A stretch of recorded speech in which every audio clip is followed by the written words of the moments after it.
Sir मेरा एक सवाल है। हाँ पूछो। सवाल यही है कि आपको तो पता है सर, यहाँ पे ट्रेनिंग में बीच में बिजनेस स्ट्रक्चर के बारे में बताया जाता है, और जैसे वो बिजनेस स्ट्रक्चर के बारे में देखता है कि यहाँ पे पैसा परचेज किया जाता है, तो बोलता है कि मेरे पास पैसा नहीं है, मैं कर नहीं सकता हूँ। ये सारा प्रॉब्लम आता है। अच्छा, मैं आपको एक बात बताऊँ बाबूसान जी। हाँ, आपको लगता है इंडिया में मतलब ऐसा है कि किसी के पास इतने, अच्छा डायरेक्ट सेलिंग में कितने पैसे खर्च होते हैं? वही 10, 20, 30, 40। यही तो होता है ना भाई। 5 लाख 10 लाख रुपए की इन्वेस्टमेंट थोड़ी करते हैं एक बिजनेस के पॉइंट ऑफ व्यू से। जैसे मान लो एक इंसान को 30-40 हज़ार रुपये 50 हज़ार रुपये कमाना हो, तो इस उम्मीद के साथ जो अगर वो अपना खुद का एक बिजनेस ओपन करे तो उसको 10-15 लाख 20 लाख का इन्वेस्ट करना पड़ता है। हाँ, इतना तो इसमें होता नहीं है।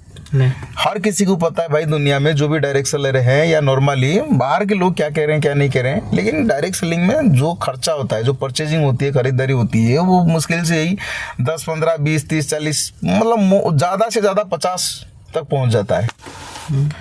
अब इसमें अगर सामने वाला बोल रहा है कि सर मेरे घर में पैसे नहीं है, मैं नहीं कर सकता, तो इसका ये मतलब नहीं है कि रियल में उसके घर में पैसे नहीं है, उसकी वजह से वो नहीं कर रहा है। और ये भी बात, उसकी बातों में सच्चाई भी है कि उसके घर में सेविंग 50 हज़ार रुपये या 60 हज़ार रुपये नहीं पड़ा होगा, है ना। ये इंडिया की 85% परिवार की स्थिति है कि वो अपने घर में पैसा सेविंग नहीं रखे होंगे। उनकी जो पैटर्न जो है वो अर्निंग आ रहा होगा, जा रहा होगा, यही चीज़ें।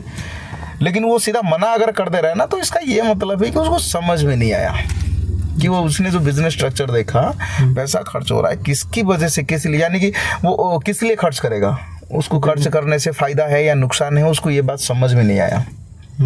इसीलिए वो सीधा मना कर दिया, बहाना दिया, मेरे घर में पैसे नहीं है, मैं नहीं करना चाहता। अगर उसको समझ में आया होता ना, तो फिर उसको ये भी बात समझ में आता है कि हम इंडिया में हैं तो हमारे घर में पैसे नहीं है। और हर किसी के घर में पैसे, आपके घर में पैसा था जब आप यहाँ पे आए थे? मैं जब आया था मेरे घर में पैसा था नहीं। फिर तो वही बात समझने वाली बात है। लेकिन यहाँ पे मेन बात यह है कि हमें उसको इस चीज़ के लिए, यानी कि बिजनेस स्ट्रक्चर जो है, जो दिखाया जाता है, ज़्यादा अगर मान लेते हैं, हम बात करते हैं 40-50 हज़ार रुपये की परचेजिंग है, तो उस जो परचेजिंग हो रहा है उसको किस लिए करना चाहिए, उसमें उसके फ़ायदे हैं या नुकसान है, ये चीज़ें उसको समझाना है। उसकी वो बातें सुन करके विश्वास नहीं करना है। वो झूठ बोल रहा है, बहाना दे रहा है, वो जड़ कहीं और है, प्रॉब्लम कहीं और है। प्रॉब्लम ये है कि उसको समझ नहीं आया। उसको ये समझाना है कि भाई साहब, आप जिस पैसे के लिए डर रहे हो, उसको पहले तो ये बताना है कि भाई पैसे जो हैं वो हर किसी के घर में होता है। मतलब होने का मतलब ये है कि वो अरेंज कर सकता है। मान लो एक्सीडेंट हो गया कहीं, तो क्या करेगा? मरने छोड़ देगा? नहीं, फिर वो करेगा, कहीं ना कहीं से ला करके वो करेगा, वो उसको इंतजाम पैसा करके वो ट्रीटमेंट उसका करेगा। लेकिन उसको ये विश्वास दिलाना है कि भाई साहब, प्रॉब्लम ये नहीं कि आपके घर में पैसे नहीं है, आप अरेंज कर सकते हो, बट प्रॉब्लम ये है कि आप इस बिजनेस को अभी तक समझे नहीं हो, स्ट्रक्चर को समझे नहीं हो, जिस कारण से आपको पैसे से डर लग रहा है। और आप बोल दे रहे हो कि पैसे नहीं, मैं नहीं करना चाहता। आप डरो, कोई बात नहीं, पैसा आपका है, समय आपका है, आप डरो, आपको कोई मना नहीं कर रहा है, जबरदस्ती वाली बात नहीं है। लेकिन आप जिस पैसे को डर रहे हो, जिस पैसे से डर रहे हो, उस पैसे को आप बचा सकते हो? नहीं, कभी नहीं बचा सकते।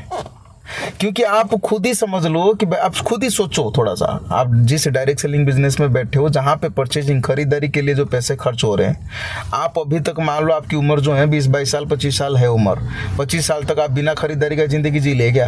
नहीं, ऐसा नहीं हो सकता। आप पूरी जीवन में पता नहीं कितने लाखों का परचेजिंग हुई होगी, कितने का खरीदारी हुआ होगा, कितने लाखों रुपए आपकी वजह से खर्च हुए होंगे, है ना। तो क्या वो नुकसान चला गया? नहीं गया। वो हमारी नीड है, डेली यूजेबल प्रोडक्ट के लिए हम पैसा खर्च करते हैं, वो हमारी नीड है, हम करेंगे और आगे भी होता रहेगा। अब खुद सोचो, समझ लो कि हम 40-50 हज़ार रुपये के लिए मान लो आप डर रहे हो, अब वो 40-50 हज़ार रुपये आपके 4-5 साल में खर्च हो जाते हैं। जो भी आपके डेली यूज, जो आप डेली यूज प्रोडक्ट आप जो खर्चा कर रहे हो, कॉस्मेटिक्स, मतलब गारमेंट्स वगैरह, जो यूजेबल प्रोडक्ट, जो डेली का कंज्यूम प्रोडक्ट है आपका, आप जो करते हो, उसका सारा हिसाब लगाओ, आपकी महीने का कम से कम 10 हज़ार से ऊपर जाएगा, नीचे नहीं जाएगा? हाँ, ऊपर चला जाता है। 10 हज़ार रुपये आपके मतलब साल का, मैं महीना का नहीं बोल रहा, साल का, कम से कम एक साल में आपका 10 हज़ार तक बैठ जाएगा। 10 हज़ार ज़्यादा जाएगा, कम नहीं जाएगा। अब इस हिसाब से आप खुद ही देख लो, 4-5 साल में आपके भैया इतने पैसे खर्च हो जाते हैं, आप बचा नहीं पाओगे। आप जिस पैसे से डर के आप यहाँ पे बोल रहे हो कि सर मेरे घर में पैसे नहीं है, आप उसको बचा नहीं पाओगे। आपके पैसे आप यहाँ पे खर्चा करो या तो फिर आने वाले समय पे आपके मार्केट में जाना ही जाना है। लेकिन पैसे के पॉइंट ऑफ व्यू से अगर आप ये बोल रहे हो कि सर मतलब पैसे से डर के, पैसे के पॉइंट ऑफ व्यू से अगर आप बोल रहे हो कि सर मैं ये बिजनेस मतलब नहीं करूंगा, मेरे घर में पैसे नहीं है, और माइंड में आपकी खुद की मन में अगर पैसे से डर मतलब रख के, तो फिर आप बहुत गलत हो। क्योंकि आप जिस पैसे से डर के आप यहाँ पे नहीं करना चाहते, उस पैसे को आप जीवन में कभी भी नहीं बचा सकते, कभी भी नहीं बचा सकते। बात समझने वाली यहाँ पे ये है कि पैसे के पॉइंट ऑफ व्यू से बिजनेस गलत नहीं है, क्योंकि आप जो भी खर्चा करोगे आपको यूजेबल प्रोडक्ट मिल जाएगा, आप उसको इस्तेमाल करोगे, यूज करोगे। 19-20 होता है मार्केट से, इससे 19-20 होता है कि आप यहाँ से जो भी लोगे है कि नहीं, तो आप उसको यूज करोगे, मार्केट से खरीदने की जरूरत नहीं है। लेकिन कुछ और भी बहुत सारे ऐसे पॉइंट्स हैं जिस पॉइंट्स को हमें फॉलो करना है, मतलब देखना है, पॉइंट मतलब चेकआउट करना है हम जिस कंपनी में काम कर रहे हैं सही कि नहीं। आप उसकी किसी और दूसरी पॉइंट ऑफ व्यू से आप बोल सकते हैं कि मैं करना चाहता हूँ, नहीं करना चाहता हूँ, वो बात अलग है। लेकिन पैसे के पॉइंट ऑफ व्यू से आप जितना भी डायरेक्ट सेलिंग कंपनी उठा करके देख लो, पैसे के पॉइंट ऑफ व्यू से अगर आप देखोगे तो वो सही है ना।